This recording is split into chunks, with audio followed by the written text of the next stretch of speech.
Assalamu alaikum wa rahmatullahi wa barakatuh. Welcome to our live streaming. Abdullah Quilliam Mosque's Digital Ramadan 2020 is in progress. I hope you're well. I know you are having a great time. I also know, Alhamdulillah, my brothers and sisters, that we have all collectively, by the grace of Allah, have finished so far about to finish 7 fasts, and 8th fast is on us. Alhamdulillah. May Allah accept it. May Allah give us the blessings that we deserve. And may Allah make our fasting the best that there is, inshallah. Brothers and sisters, welcome to Abdullah Quilliam Masjid. We are about to start our program on the live broadcast using our Facebook channels on all platforms, of course. Please do join us. If you are watching this program, I'd love you to talk to us, love you to share your thoughts and your experiences, love you to tell us what you're having for iftar, what you're planning to cook and what you're not planning to cook. And of course, if you want to show and share your iftar dishes, at least the pictures, you can send them to me, inshallah. I'm here. I will be here for the rest of the hour to talk about Abdullah Quilliam Masjid and to give you inspiration, to help you support this amazing project, the Masjid of the first mosque of Britain. Let me invite Sheikh Waddah, who has been reciting every day, to you, alhamdulillah, for everybody to watch. A lot of people watch live, a lot of people come back and watch it later. Whichever way you like, please do stay tuned and do give us your feedback. Here is Sheikh Waddah. Let me get him in. Assalamu alaikum. Wa alaikum salam wa rahmatullahi wa barakatuh. How are you? How are you doing? Wallah, alhamdulillah. Very good. You've got a different turban on today. Yeah, it's a different imamah, yeah. Is this a Yemeni one? Yeah. These are most of them that I wear from Yemen. Do you know are you familiar with lungi? Which one's that? Are you familiar with lungi? Is that the one that you put around, is it? Or the one you wear like a skirt, the men's one. Yeah. Like the Yemenis love wear. that as well in Yemen. Yeah, I was given one as a gift by people in Yemen when I went to Yemen, and I still have it. That was 10 years ago. MashaAllah. We call it ma'waz. You just call it lungi, is it? We call it lungi. Ask Mumin to give you lungi. He'll give you one. Definitely, I'll ask him today, inshallah. Inshallah. Go for it. Bismillah. Let's hear from you. أعوذ بالله من الشيطان الرجيم. بسم الله الرحمن الرحيم. ألف لام ميم صاد كتاب أنزل إليك فلا يكن في صدرك حرج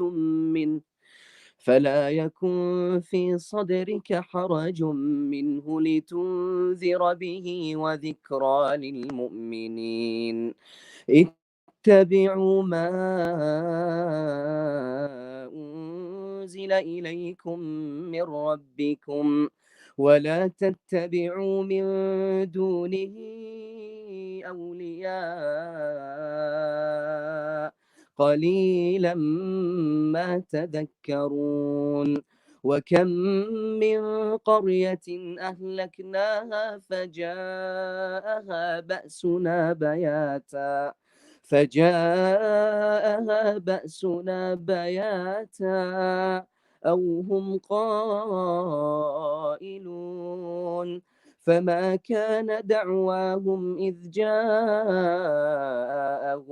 بأسنا إلا أن قالوا إنا كنا ظالمين. فلنسألن الذين أرسل إليهم ولنسألن المرسلين فلنقصن عليهم بعلم وما كنا غائبين. والوزن يومئذ الحق فمن ثقلت موازينه فأولئك هم المفلحون. ومن خفت موازينه فأولئك الذين خسروا فأولئك الذين خسروا أنفسهم بما كانوا بآياتنا يظلمون. ولقد مكناكم في الأرض وجعلنا لكم فيها معايش قليلا ما تشكرون. ولقد خلقناكم ثم صورناكم ثم قلنا للملائكة اسجدوا لآدم فسجدوا إلا إبليس لم يكن من الساجدين. قال ما منعك ألا تسجد إذ أمرتك؟ قال أنا خير منه، خلقتني من نار وخلقته من طين. قال فاهبط منها فما يكون لك أن تتكبر فيها فاخرج إنك من الصاغرين. قال أنظرني إلى يوم يبعثون. قال إنك من المنظرين. قال فبما أغويتني لأقعدن لهم صراطك المستقيم ثم لآتينهم من بين أيديهم ومن خلفهم وعن أيمانهم وعن شمائلهم ولا تجد أكثرهم شاكرين. قال اخرج منها مذموما مدحورا لمن تبعك منهم لأملأن جهنم منكم أجمعين. ويا آدم اسكن أنت وزوجك الجنة فكلا من حيث شئتما ولا تقربا هذه الشجرة فتكونا من الظالمين. فوسوس لهما الشيطان ليبدي لهما ما وري عنهما من سوآتهما وقال ما نهاكما ربكما عن هذه الشجرة إلا أن تكونا ملكين أو تكونا من الخالدين. وقاسمهما إني لكما لمن الناصحين فدلاهما بغرور فلما ذاقا الشجرة بدت لهما سوآتهما وطفقا يخصفان عليهما من ورق الجنة وناداهما ربهما ألم أنهكما عن تلكما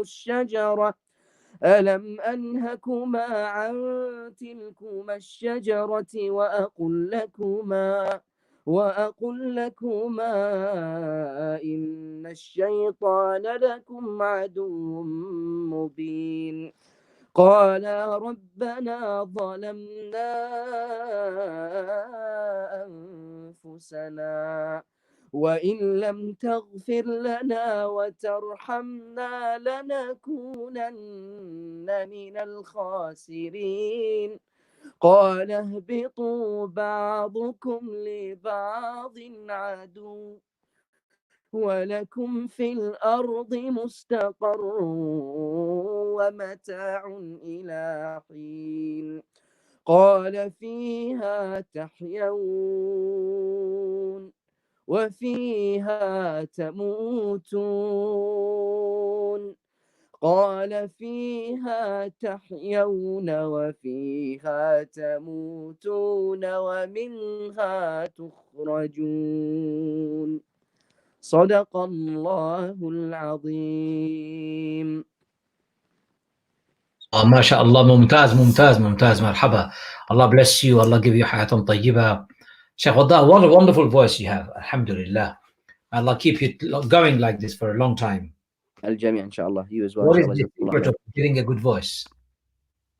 Sorry, what was that? What is the secret of getting a good voice? It's practice. That's what it is, Mr. Ubay. It's practice. The more you practice is the more you elevate your muscles within your throats. So the more the makharij will be powerful. So it's like it's the way of repetition. It says in the shi'r وما بين أخذه وتركه إلا رياضة امرئ بفكه.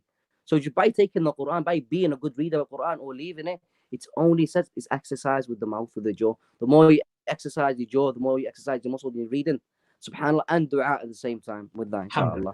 Wonderful. Allah bless you. What about if you don't have any, you don't have a melody like me? I don't have any melody. Well, it's not about if you haven't got a melody. First of all, you focus on the makharij, the huruf, and sometimes reading without a melody. Some shuyukh, they'll have no melody within their qira'ah, but subhanallah, you will hear every single letter hits you right in the head. Alhamdulillah. Allah bless you. Jazakallah khair. Allah give you hayatan tayyiba. We'll see you tomorrow. Inshallah. You too. Assalamu alaikum. That was Shaykh Waddah. As you know, he was here with us, mashallah, reading the Quran today. We're going to be reading from Surah Al-A'raf. The meaning of the surah is the height. Like the previous surah, this is one that was revealed in Mecca. As such, both concentrate on the main issue of faith, Allah's oneness, and the relationship between him and man. Yet the two surahs cannot be more dissimilar in their methods of presentation and the way they discuss their common theme. This surah concentrates on human history in relation to the divine faith. After an introductory passage, it gives us an account of the creation of man, Iblis, Shaitan's disobedience of Allah's orders to prostrate in himself, like the angels to Adam, and the ensuing war between man and evil, which will continue throughout human history.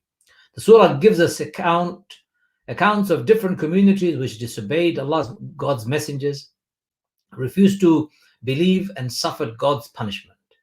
It then gives us a very detailed account of Moses and the children of Israel. This serves as a warning to the Muslim community against abandoning or deviating from the divine message. The surah does not present these accounts of past communities as stories to be told and enjoyed, but instead as an example to derive lessons from. The issue of faith is central to human life and applicable to people across all generations and environment. Therefore, it must be presented in a way that remains valid for all people for all times. This is done through every account given in this surah. So the meaning of the surah, of the verses that has been read in front of us, is Alif Lam Mim Sad.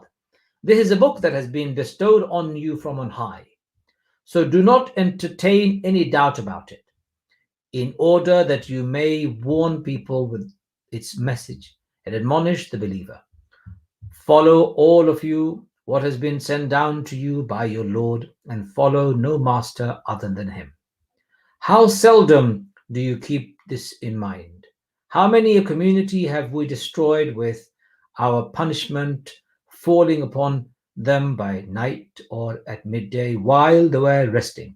And when our punishment fell upon them, all they could say was, "We have indeed been the wrongdoers. We shall most certainly question those whom a message was sent, and we shall most certainly question the messenger themselves. And most certainly we shall reveal to them our knowledge of what they have done, for never have we been absent. On that day, the weighing will be true and accurate, and those whose weight of good deed is heavy in the balance are the ones who are successful.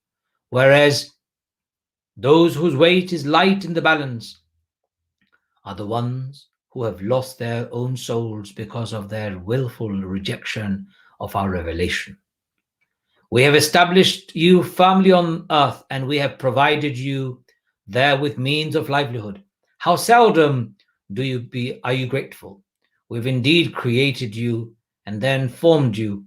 We then said to the angels, prostrate yourselves before Adam. They all prostrated themselves except for Iblis. He was not one of those who prostrated themselves. And God said, what has prevented you from prostrating yourself when I commanded you? Answered Iblis, I am nobler than he. You created me out of fire while you created him out of clay. God said, off with you hence. It is not for you to show your arrogance here. Get out then. You will always be amongst humiliated. He said, grant me a respite until the day when all will be raised from the dead. God replied, you shall indeed be amongst those who are granted respite. He said, since you let me fall in error, I shall indeed lurk in ambush for them all along your straight path. I shall most certainly fall upon them from in front and from rear and from the right and from the left, and you will find most of them ungrateful. God said, get out of here, despised and disgraced. As for those of them that follow you, I shall fill hell with them all. And as for you, Adam, dwell you and your wife in the gardens and eat, both of you, whatever you desire, but do not come near this tree, lest you become wrongdoers. But Shaitan whispered to them both so that he might show them their nakedness, of which they had previously been unaware. He said to them, your Lord has only forbidden you this tree, lest you become angels or immortal. And he swore to them, I'm indeed giving you a sound advice. Thus he cunningly deluded them. And when they both had tasted the fruit of the tree, their nakedness became apparent to them, and they began to cover themselves with leaves from the gardens. Their Lord called out to them, did I not forbid you that tree and tell you both that Shaitan is your open enemy? They said, our Lord, we have wronged against ourselves. Unless you grant us forgiveness and bestow your mercy upon us, we shall certainly be lost. Said he, get you down hence, enemies to one another, having on earth your abode and livelihood for a while. There shall you live, he added, and there shall you die, and from there shall we bring you forth on the day of resurrection. That was up to verse 25, brothers and sisters, Surah Al-A'raf. Okay, so who is going to join us today is what I need to look at. I've invited some of my guests and I'm waiting for them to respond. I'm hoping that they will be here, inshallah, in the next few minutes. As soon as they're here, we'll talk to them. We'll invite them to share their thoughts, their feelings, and of course, most importantly, the fact that they have been supporting this project and they're here to tell us what they've been supporting, inshallah. I'm hoping that they will do that as soon as possible. Let me invite one more guest that's left on my list, inshallah, brothers and sisters, if you don't mind. And then I'm ready to go, inshallah. No, not Farhad I'm looking for. Farhad, if you're listening to us, please join us as soon as possible. And of course, if you join us, we can start straight away with your part, inshallah. I've just sent Farhad the link, and I'm going to give him a call as well in a minute, just to make sure that he gets the message.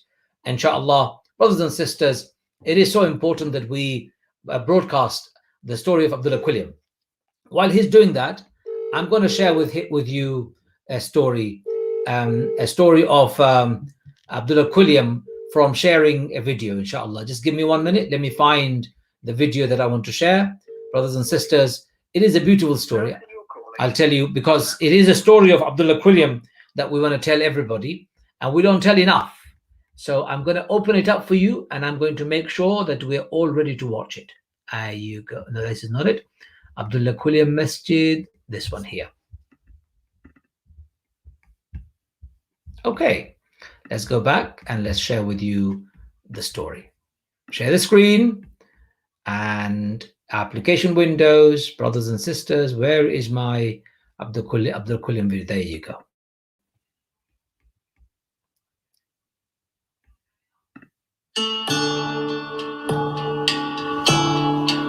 Liverpool, one of Britain's first multi-faith migrant hubs, attracting Muslims from around the globe. It was here in 1856 that William Henry Quilliam was born, and later, in 1888, formally announced his conversion to Islam, becoming arguably the first convert to Islam in Victorian Britain. A passionate supporter of the campaign against capital punishment during Victorian times, staunchly opposed to slavery, and an advocate for the rights of the working class, Abdullah Quilliam would go on to become one of the city's most notable solicitors right here on Church Street. In 1887, after a short trip to Morocco, Quilliam announced his conversion to Islam upon his return to Liverpool. He began delivering lectures on Islam and publishing journals and articles about the religion. Quilliam's propagation led to around 600 people in the UK embracing Islam, all of whom formed the Liverpool Muslim Institute. I read the translated Holy Quran and the Book of Heroes written by Carlyle and many other books. When I left Algiers, I was obedient to Islam and surrendered to its power and confessed it was the true religion. Well, the first time I heard about it was 2002, and my stepfather told me the background of the family. I knew the family was Quilliam. Then my stepfather passed some of the documents concerning my great-grandfather over to me. This is a law book which must have belonged to Quilliam. Must have been from when he was practicing law. Most people will learn with surprise that there is a Muslim mission to the English people in existence in Liverpool, and that about 20 persons annually embrace the creed of the Quran. Allahu Akbar, Allahu Akbar. As the numbers of Muslim converts in Victorian Liverpool increased, so too did the need for a space that would allow them to practice their faith freely. And so Britain's first mosque was born. With the support of the Ottoman Sultan and Prince of Afghanistan, Quilliam was able to obtain 8 to 13 Rome Terrace to create the ultimate mosque complex, featuring a lecture hall, a school for boys and girls, a hostel for travelers, a prayer space, and later, an orphanage. His vision for this building was limitless. He wanted to create a complex that, like Islam, was for all people and for all time. Abdullah Quilliam was very essential in introducing Islam to Britain. In fact, you could say that without his efforts, Islam would not have been introduced to this country until much later in time. We tend to think of Islam coming to this country through migrants. Quilliam was an Englishman through and through, very proud of his heritage. For him, Islam was a faith. It wasn't an ethnicity. It was a path to God. He enables Muslims of this country to think about what it means to be Muslim and British. That, I think, is the most significant heritage he leaves to us. Quilliam, the Sheikh of British Isles, eventually left England after facing endless hostility and persecution. His cherished mosque fell into disrepair and was eventually abandoned. In 1908, the building was sold to the council, becoming the official births and deaths registry office of Liverpool. When we consider that Islamism is so mixed with the British Empire and the many millions of Muslim fellow subjects who live under the same rule, it is very extraordinary that so little should be generally known about this religion, its history, and that of its followers. Abdullah Quilliam bought this building in 1887. In 1889, he opened this section where I'm sitting in as the first mosque in England. We got the building in 2007, and by that time the building had been vacant for 7 years. It was vandalized. Lots of sections of the roof were missing. The windows were all gone. They're all Georgian sliding sash windows. And because being listed that we shouldn't be replacing windows, but repairing them and refurbishing them, that took us a long time to do. Since then, the Abdullah Quilliam Society, with the help of the global Muslim community, have been working tirelessly to restore this complex to its former glory. The other things that we're working on at the moment, the original fireplaces, we're trying to restore those. Some have been sort of preserved. You will see the original arches, the original crescents designed by Quilliam and his architect, specifically for this mosque. Our next phase of work is to make this a visitor centre.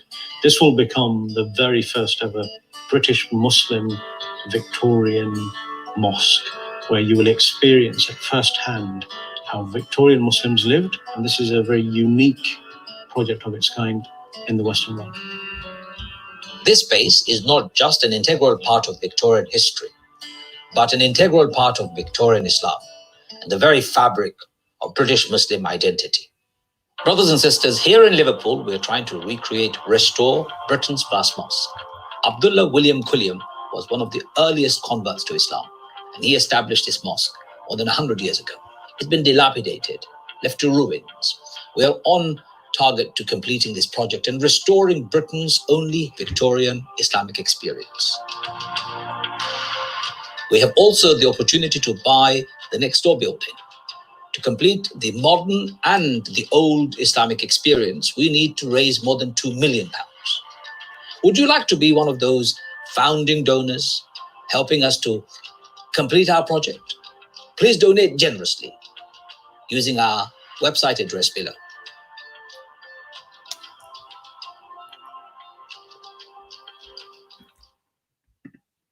Abdullah Quilliam Mosque indeed, ladies and gentlemen. That was Abdullah Quilliam Mosque, and I have just removed it from our screen so that we can go back to inviting our guests. Ladies and gentlemen, let's invite Farhad, who is one of the trustees. Farhad, assalamu alaikum. Can you hear me? I can't hear you. I can hear you now. And I've also been joined by Ron Jeeves, Professor Ron Jeeves. Finally, you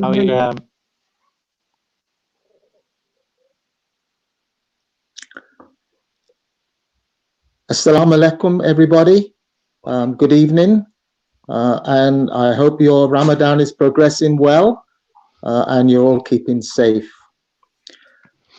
Can you hear me? I first became involved with the Abdullah Quilliam Society and the Abdullah Quilliam Mosque around 2005, when I joined Liverpool Hope University, and I was asked by Akbar Ali, one of the founding members of the Abdullah Quilliam Society, if I would organize a lecture at the university that was between the Abdullah Quilliam Society and the Liverpool Hope Theology Department. The idea was to get speakers who would come and talk about the early beginnings, the early roots of Islam in this country. One day, Akbar Ali came to me around about 2007 and surprised me completely with the idea that I should write the biography of Abdullah Quilliam. I thought about it and decided it was a wonderful idea. I wanted to give back to the Muslims of this country something of their early history here that goes back at least a century and more. So, in 2010, Cube Press published the book. The story of Abdullah Quilliam and the mosque in Liverpool is an amazing story. I just want to give you a flavor of some of the kind of events and tales that happened in that extraordinary time in that community. I'm going to start with a story because it's Ramadan, a story of Eid. The mosque in Liverpool obviously didn't have minarets and domes. If you haven't seen it, it's a long white Georgian terrace with rather large square windows and very English. Inside, there were a number of facilities, including 2 schools, a printing press, and of course the small mosque. During this particular Eid, the community had gathered. It was 1898. They had draped the front of the building with flags of Muslim nations, and a very large flag which said, God is one, and Muhammad is his prophet.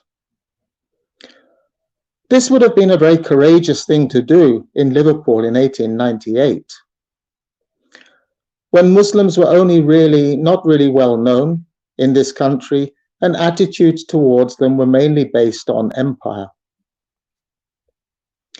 Everyone started to gather for the Eid. And then they heard a very large commotion going on downstairs in the street, a lot of noise. So they ran to their balcony, where they used to call the prayer, to look to see what was going on in the street below. In the street below, there was a procession. And the procession was full of animals, clowns, fire, people who breathe fire, exotic clothes. And it was Barnum's Circus arriving in Liverpool, probably the most famous circus in Britain of the Victorian era. They stood on their balcony and watched the procession. There they were, a Muslim community, but not dressed in the clothes of the Arab countries or Middle Eastern countries or Asian countries, dressed as British Edwardian gentlemen and ladies. Looking down, you can imagine that the people in the circus were probably just as surprised as they were to see the circus. Because for the circus looking up, they were seeing these flags being draped of Arab and Middle Eastern lands. At the back of the circus, there was a whole troop of camel riders who performed in the circus. The camel riders came from Arabia. You can imagine their surprise to look up and see these Edwardian gentlemen and their wives and families, but with the flags of Muslim nations, and there is only one God, and Muhammad is his prophet, draped very large.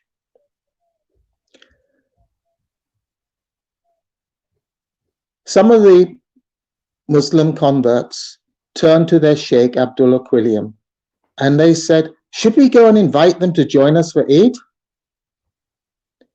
He said, "Don't worry. They have seen a mosque in Liverpool, the last place on earth they would expect to see one in this year, in 1898. He said, "They will come and join us anyway." And true to his word, that evening, and for the rest of that week, the Arab Muslim camel riders from Barnum's Circus came and joined the Liverpool Muslim community in the mosque and for prayer at the end of Ramadan, 1898. So good evening to you all, and I hope again to come and tell you some other stories from the mosque in Liverpool. Good night. Assalamu alaikum.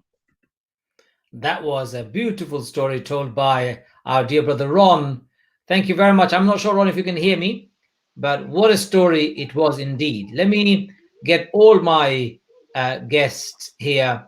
Let me invite Fahad to come in. Ron, can you hear me? Just give us a thumbs up. If you can hear me. Ron can't hear me. Okay. So I'm afraid I'm going to say goodbye to Ron. I'm going to invite Fahad. Fahad, how are you? Alhamdulillah, I'm fine. Finally, you, you've made it as well. And you've made it with your internet working. Yes. I know, but I can't guarantee there won't be any interruptions. But by your children, you mean? By your children, you mean? Yes. What a wonderful message that was from Professor Ron G. It was, yeah. There's so many intriguing, fascinating stories and details from the life of Abdullah Quilliam. It just really richens the tapestry of British Muslim life in this country. And the sad thing is, not many of us know about it, specifically, beyond the Muslim community. So we're very fortunate to have people documenting this and shining a light on it. Alhamdulillah, alhamdulillah. Tell me about your involvement with Abdullah Quilliam very briefly. So I got involved around 2005. I think it was with Dr. Abdul Hamid,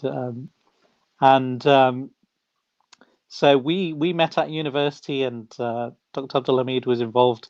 He was the president of the Islamic Society, and so he was kind of involved in a lot of dawah work in Liverpool.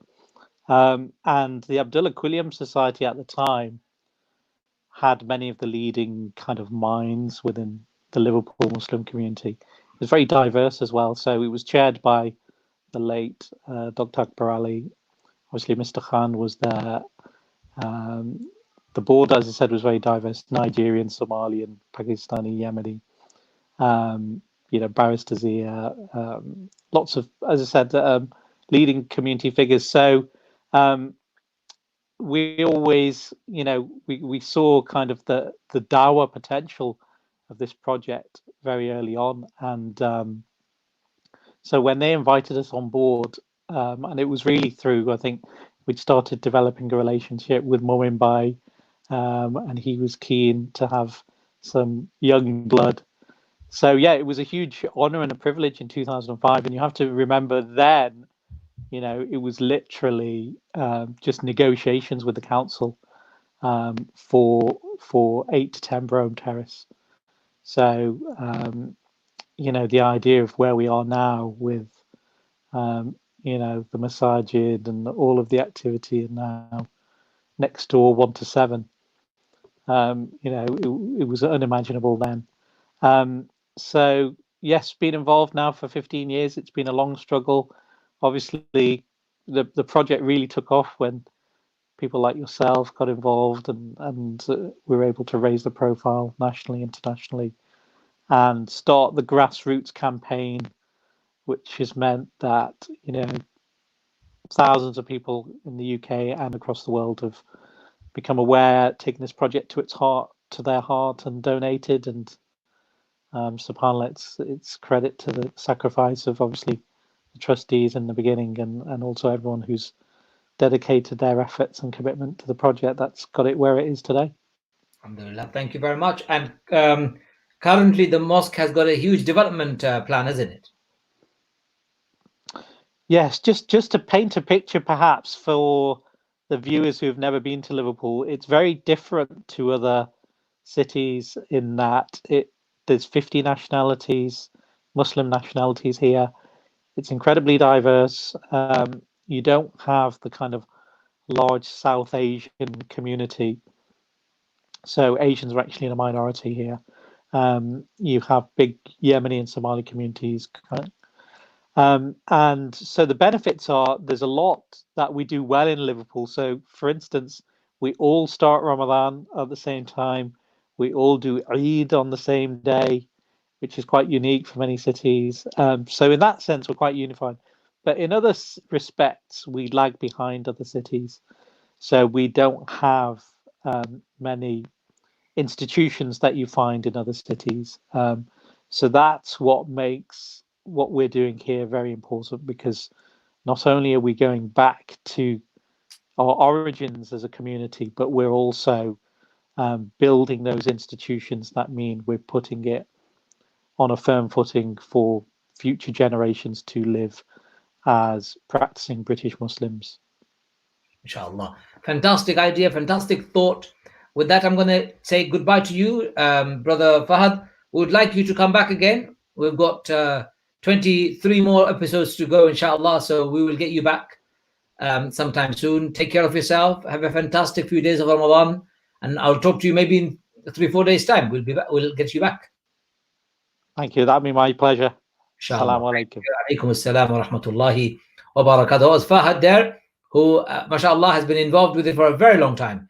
I'm now going to invite Henrietta, who is going to tell us about her iftar menu and what she's cooking, and her reminder, inshallah, will be followed by Imam Sufyan, who is going to join us to say a few words as well. So let's invite Henrietta Sovati if she is ready and waiting to come and join us. Assalamu alaikum.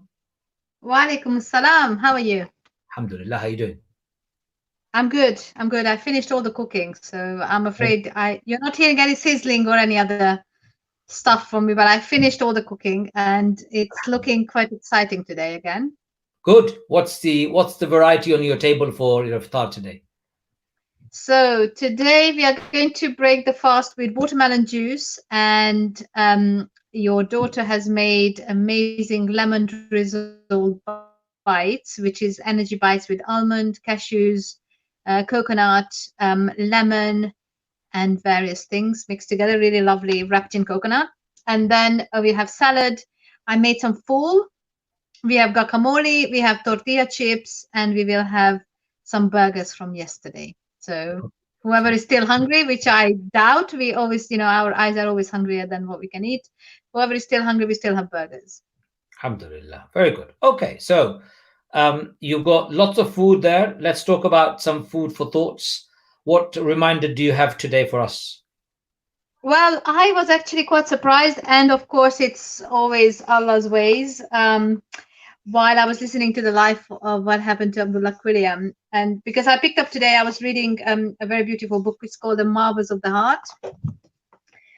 And of course, it's Imam Ghazali's book. And the sentence that I really got stuck with for the whole day today is that the heart of man has two kinds of knowledge, intellectual and religious.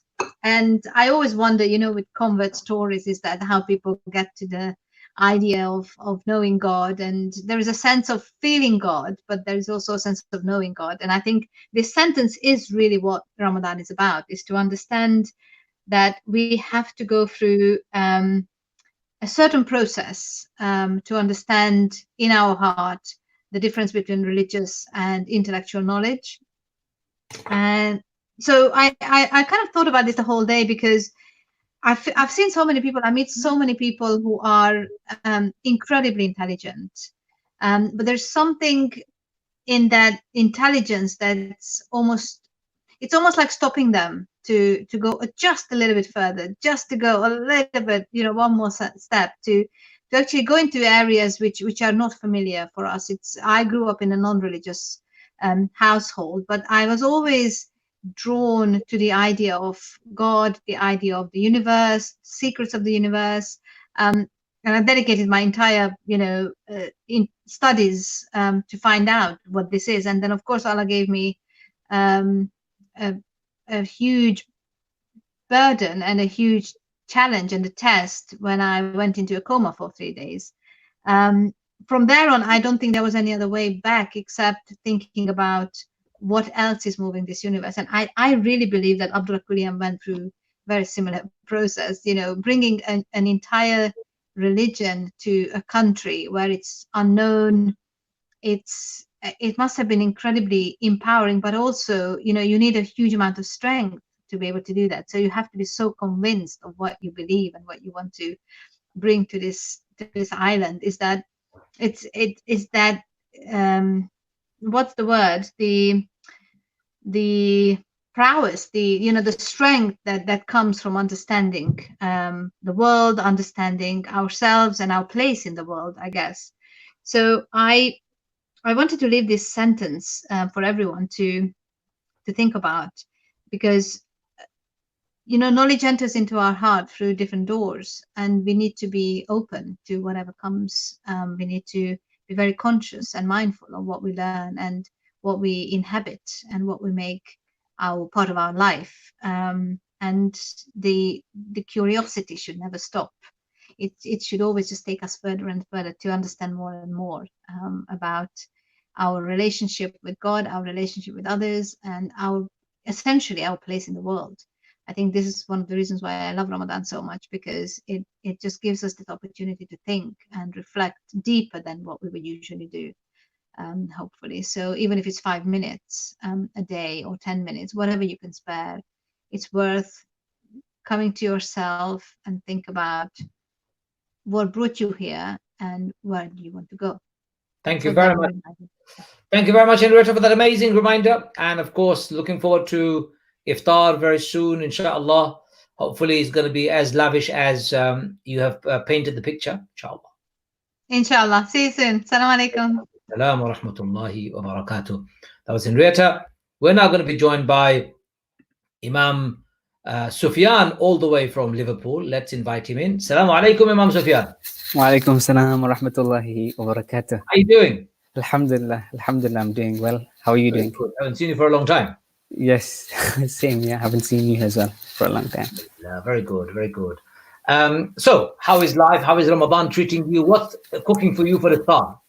Today, to be honest, I've not even asked, and I've not even checked. Who cooked? My mom and my sisters. MashaAllah. I do help out, by the way. I'm assuming you are still single. Yes. Maybe not for long after today. Inshallah. Allah make it easy for you. Ameen, ameen. What have you been? What's been your favorite iftar so far? My favorite iftar, in terms of dishes, you mean? Food, yeah, dishes. Yeah, food. So, to be honest, there's just been so much I can't make my mind up. Probably my mom's rice. My mom's rice, yes. That has been my favorite dish. How does she cook the rice? Sorry? How does she cook the rice? I don't know. I don't see her cook the rice, so I don't know how. I just eat, unfortunately.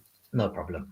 So let's hear about your activities and work that you're doing in Liverpool and how you have come to know about Abdullah Quilliam and what kind of collaborations you've had. Bismillah, all yours. So, Alhamdulillah, in the masjid I'm currently rendering services at, which is known as St. Helens Mosque, or as the organization is called, Iman Trust. Alhamdulillah, they're doing some great work, and especially in terms of da'wah work, they're doing some extremely good work. And I'm not just saying this because I am part of it, but because the brothers behind it, they're the ones that are mainly kind of driving me and encouraging me and persuading me to move forward and pushing me. So we have many activities in our masjid, the St. Helens Mosque, Iman Trust Mosque. From amongst those activities and the branch of activities, one branch is the Da'wah branch, or you can call it the Da'wah wing. And the organization has been named, the Da'wah wing organization has been named Meet Your Muslim Neighbors. And Meet Your Muslim Neighbors is mainly headed by one individual of our masjid and our mosque, who's known as Dr. Usama Munir. And he is like the power head.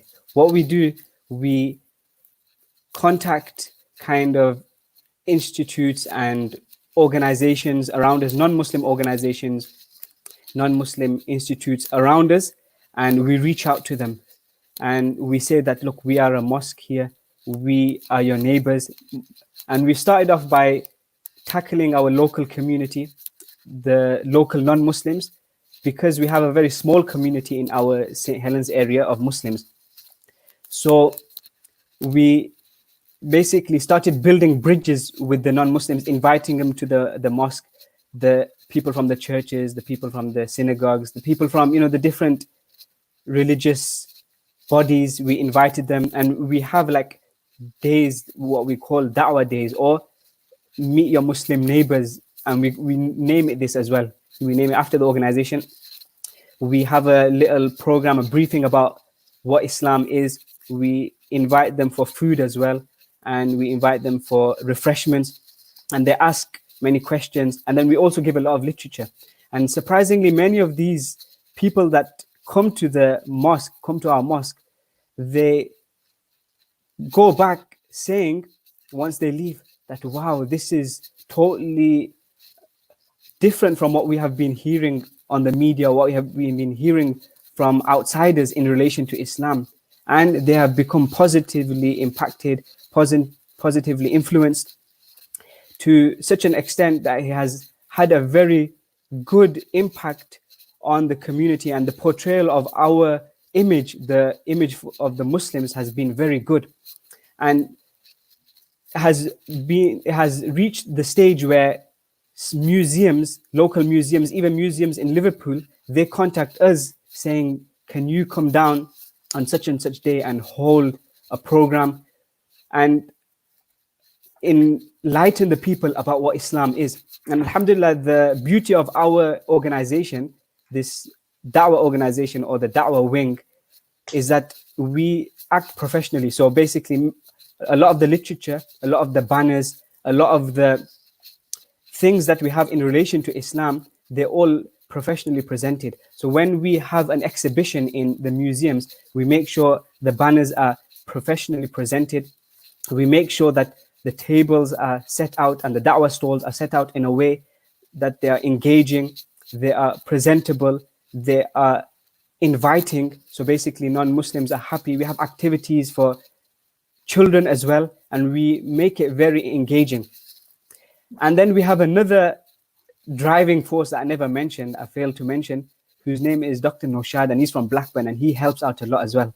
And he has been doing some wonderful work for our organization, where he contacts many of those towns and many of those places where the Muslims are not large in population, and at times there's no Muslims at all in those areas. So recently we've been to Lancaster, where there's a very small population of Muslims.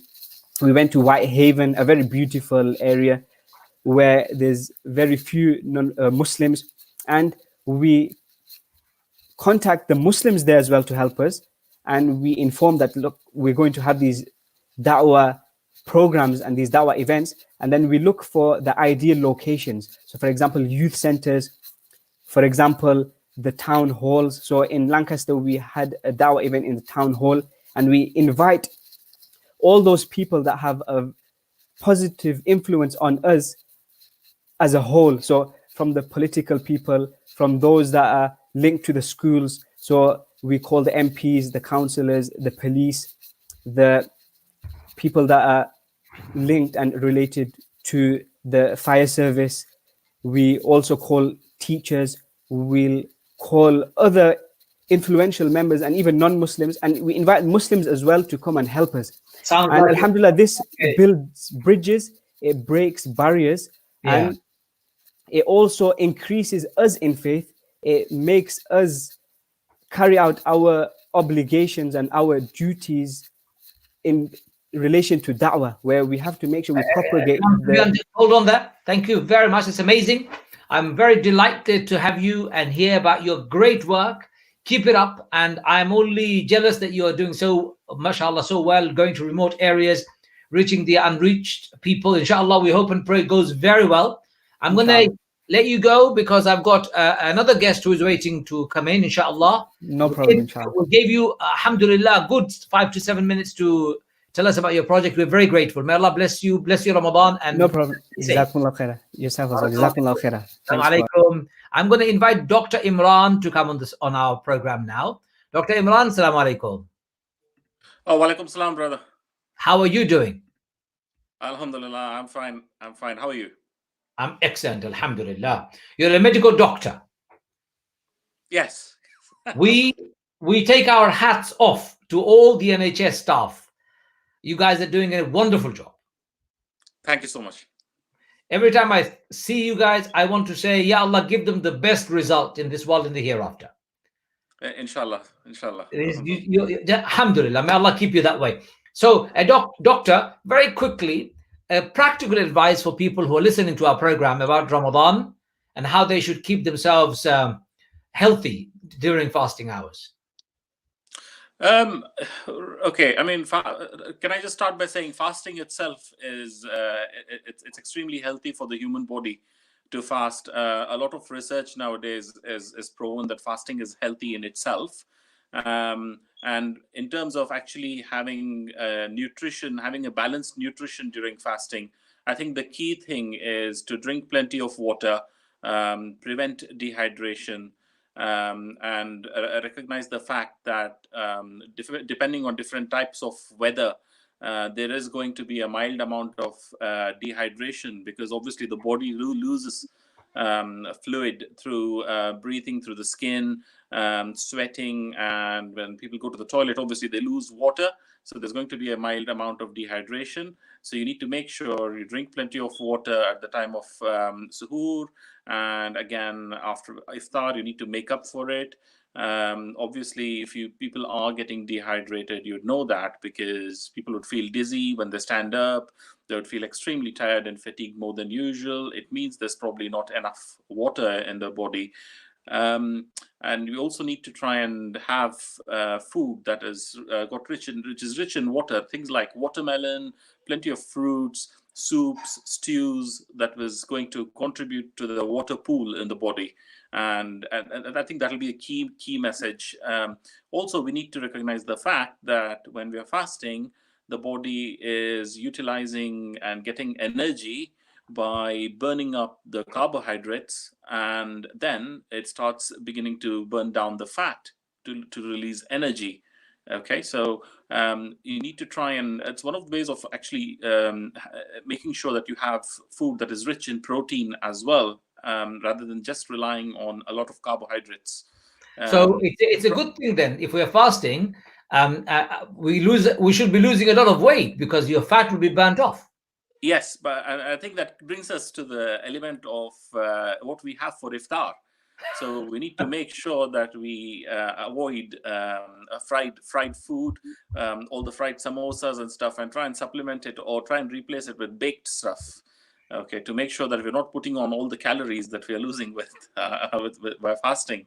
I have a funny feeling most Muslims put on more weight in the month of Ramadan because of the binge eating that they do whole night. Yes, and especially this Ramadan. This Ramadan is it's very critical thing for body weight, because people are in a lockdown situation. That's right. They're not utilizing the calories. Whereas in normal Ramadan, we tend to burn. At least we walk to the car, we park it, we go into the workspace. But in a lockdown, we're working from home. So we're literally working from home. So you're not even walking to the cars. Yeah. And so we're burning even lesser calories. So my suggestion is, I feel that our suhoors should be extremely limited to what calories we need in a lockdown Ramadan. So it should be a lockdown specific diet for lockdown Ramadan. Yes, it should be a lockdown Ramadan suhoor. So let me ask you this, doctor. Personal question to you. What did you have for suhoor yesterday? Suhoor or this morning? Or this morning? This morning, what did I have for suhoor? Well, I had a pita bread, some chicken pieces, yogurt, and honey. Is that healthy, or is mine healthier than yours? I had porridge. Yours is definitely more healthier.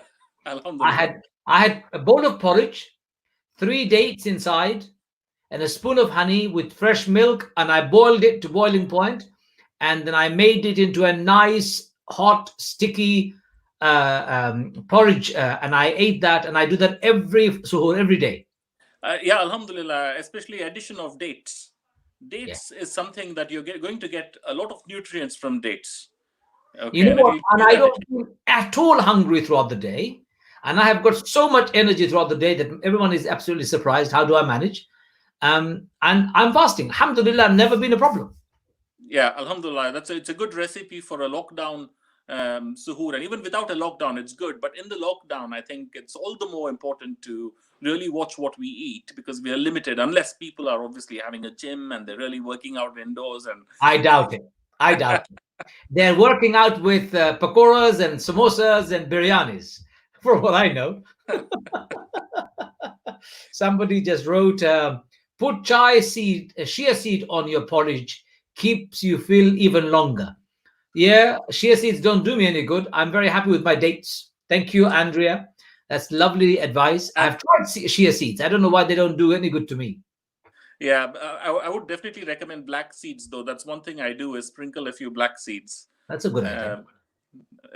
Somebody gave me a big bowl of big packet of fresh black seeds that he just imported, and he just dropped it to my house, saying, "Look, it's a coronavirus pandemic. It's in an envelope. Please take it inside and use it." And I have had it. I've not used it yet. Yeah, because one thing with coronavirus, even in pediatric age group, is they've seen a lot of inflammation. And as we know, black seeds, which is Nigella sativa, it has a lot of anti-inflammatory effect in it. So just Somebody said to me, somebody just messaged the doctor, he's having or she's having frying homemade aloo samosas right now. Do you recommend that? they're probably not in a lockdown. So this is my black seed oil capsules. Oh, alhamdulillah. Alhamdulillah. Can you see it? Yeah, I can see it. Black seed. Yes. But it's funny thing is, I had one and then I tasted black seed whole night in my mouth. That is normal. Is it? Okay, I thought there may be something wrong with me. So no, that's absolutely normal, and that's why you're supposed to have it at night and go to bed, so you don't actually taste it. But in Ramadan, if you're awake in the night, then you have to continue tasting it. I was awake all night. Alhamdulillah. So your best advice for this Ramadan, Dr. Imran, is change your diet to have more lockdown, what do you call, friendly suhoor and iftar. Yes, absolutely. Change it from the other Ramadans, make it different, because we are burning less calories in lockdown. So we need to take extra precautions. And if people don't lose weight, then they have not been fasting, really. Yes, I think so. Yes. Let's ask. So people, today is only 7th of Ramadan. Go and weigh yourself. Simple idea. Weigh yourself, write it down on the 7th of Ramadan. On the 30th of April, I weighed this much. And when the Ramadan is over, just before Eid Day, I know we all put on weight on Eid Day. I'm talking about on the 29th of Ramadan, before you do the Eid, you weigh yourself and give me a call and tell me if you have lost any weight. If you haven't lost any weight, then we're going to make you fast again, all 30.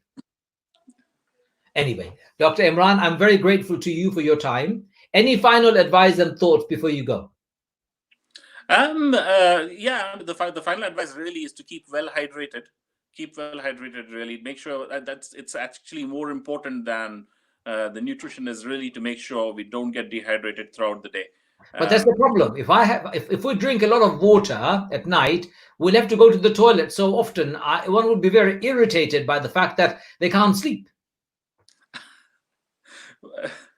Well, yeah, I guess there should be precautions and there should be certain allowances made for certain medical conditions. But I think in general, we need to make sure that we don't have a depletion of body fluids, really. Jazakallah khair. Allah bless you, Dr. Imran. Can we have you again? You're such a jolly, wonderful doctor. Inshallah. I will send you a link again for next time when you're available. We do our show every day between 7 and 8. And we would like to have a doctor with us every day at about 7:45 for about 15 minutes to talk about medical issues. Inshallah, brother. Inshallah. Thank you very much. Allah bless you. Take care. Assalamu alaikum. Have a fantastic Ramadan, my dear brother Imran. We'll see you soon, inshallah, again. Brothers and sisters, that brings my show to an end. We've talked about everything tonight. Alhamdulillah. Please do stay with us. Join us. Talk to us. Send us messages. Inshallah, I'll see you later on. Until tomorrow, take care. Assalamu alaikum.